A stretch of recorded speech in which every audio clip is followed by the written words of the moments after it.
Welcome back to the Two Broads Talking Politics. I am again your host, Sophie, and I'm here with your co-host, Kelly. Hi, Kelly. Hey, everybody. And we're here with Kim, who's the research manager at the University of Chicago Crime Lab. Welcome, Kim. Hi, thank you so much for having me. Thank you so much for being here. Can you tell us a little bit about what the Crime Lab does? Yeah, so the University of Chicago Crime Lab, we were launched in 2008 with a goal of trying to use research to improve social conditions in Chicago and other U.S. cities. We understand that, there's not a shortage of innovative ideas and programs out there that might contribute to crime reduction, but what there is a lack of is rigorous evidence about what actually works, for whom and why. So through partnerships with government agencies, nonprofits, and the philanthropic community, we design, test, and scale promising ways to reduce crime. To identify these promising ways to reduce crime, we conduct large-scale randomized control trials akin to what is done in the medical field to really identify the causal impacts of programs and policies. And we work with our government agency partners to really communicate that to the policymakers who are making these important decisions. And so you have an office in Chicago, but there's another one in New York. Is that right? Yes, so we started out in Chicago, and I think several years after, the New York City mayor's office expressed interest in having us work alongside their Office of Criminal Justice as well. So we have a smaller office in New York, but our larger footprint is in Chicago, where we have about 60 people. So my 6-year-old, when I told him that we were going to be talking to the crime lab, and I asked him what questions we should ask, he said, "Is it pro-crime or anti-crime?" Yes, we are certainly on the, how do we reduce crime and reduce the harms of the criminal justice system? People actually, they typically think that we are some sort of forensic lab when they hear crime lab. So I think they're sometimes disappointed to see that we can't do much, sophisticated, like physical analysis of crime scenes. And we're just a bunch of, nerds sitting at this office in downtown Chicago. Well, that answers Teddy's other question, which is whether you could build an anti-crime ray. We can't build an anti-crime way, but we're really trying to understand, are there, programs and policies out there already that might, do well to reduce crime in Chicago. And so can you tell us a little bit about what it is that you do in your role as a research manager? Mm-hmm. So as a research manager at the Crime Lab, I kind of have a lot of different duties under my umbrella. The primary duty is to kind of ensure that our research protocols and the research questions that we've set out are being addressed and kind of conducted in the appropriate way. So that entails working with the University of Chicago's Institutional Review Board to make sure that our research is ethical and humane and in line with, national standards of how human subject-involved research is conducted. I also work with the professors affiliated with the Crime Lab and the academics to kind of tease out the academic questions that we're really honing in on in the setup of our policy experiments. And then also I do a lot of, and other duties is really a good way to encapsulate about half of my work. So I will meet with our community partners and our law enforcement partners and, student groups, talk to them about our research, answer any questions they have, solicit ideas about how we could be doing things better. There's the odd amount of photocopying and kind of administrative grunt work that also falls under my tasks. But it's really all encompassing. But it's great to be able to have, both a foot in academia and also, policy being put into practice. So getting to kind of go between those two worlds is really exciting and probably what I like the most about my job. You mentioned working with professors. What sorts of departments are these professors working in? Mm-hmm. We work with a lot of economists who kind of have a specific focus on crime and crime policy.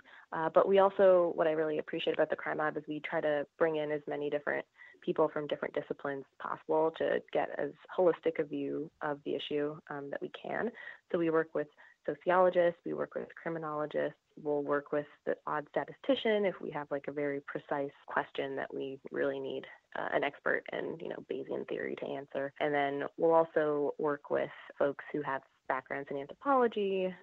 We really work with a lot of different professors from different fields. And I just wanted to note that the crime lab is part of a group of labs at the University of Chicago. Yes, so the crime lab is one of 5 labs that comprise the University of Chicago Urban Labs. The Urban Labs also includes an education lab, which partners very closely with the crime lab, the poverty lab, the health lab, and the energy and environment lab. And, we all sit together in the same office. A lot of our projects are they encapsulate each other, so we collaborate with our partners in other labs very often. And it's really nice to work in an organization with such civic-minded individuals, all using research to answer the most pressing policy questions in different fields. All right, so let's talk a little bit about what's going on in crime in Chicago right now. I was just going to ask what we know so far about what 2017 looked like in Chicago. So 2016 was a significant year for Chicago. Between 2015 and 2016, homicides increased almost 60% year over year. And that increase is peculiar for a city the size of Chicago. A year-over-year increase of that magnitude is rare for a city the size of Chicago.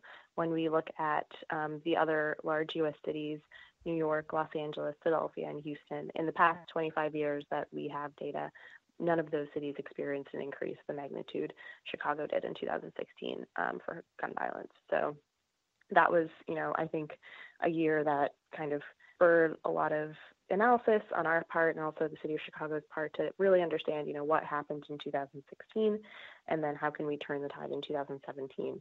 We weren't able to precisely identify, what changed year over year to lead to this dramatic increase in gun violence and homicides. But, we did, in collaboration with the city of Chicago, attempt to, try new things in 2017 to really reverse the tide. So by the end of 2017, the city did experience a decrease in gun violence compared to 2016. There was about a 15% decrease in homicides in 2017, which is promising. And, the University of Chicago, we will continue to keep our eye on this data and perform additional analyses to determine whether this is a trend or, potentially a blip on the radar. But what happened in 2017 gives us some reason for encouragement to make progress in the immediate term. The city of Chicago piloted data-driven policing in districts where gun violence is disproportionately concentrated. And some of the work that we've done to analyze the impact of this data-driven policing model, supports the idea that the model had an impact on gun violence, specifically in one district, in Englewood, District 7. It's on the city's south side. The effect of these new data-driven policing changes alone probably accounted for something like 15% of the citywide drop in shootings. And, this is quite significant. If you speak to police officers and even the superintendent of police, they'll tell you that, the Englewood district where we piloted this data-driven policing model, Englewood is one of the notoriously most stubborn districts in terms of crime reduction. Year over year, the levels of gun violence are just stubbornly high.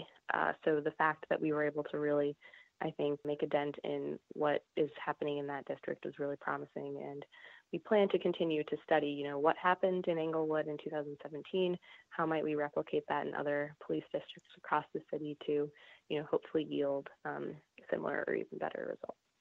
Can you tell us a little bit about what data-driven policing is? Like what does that entail?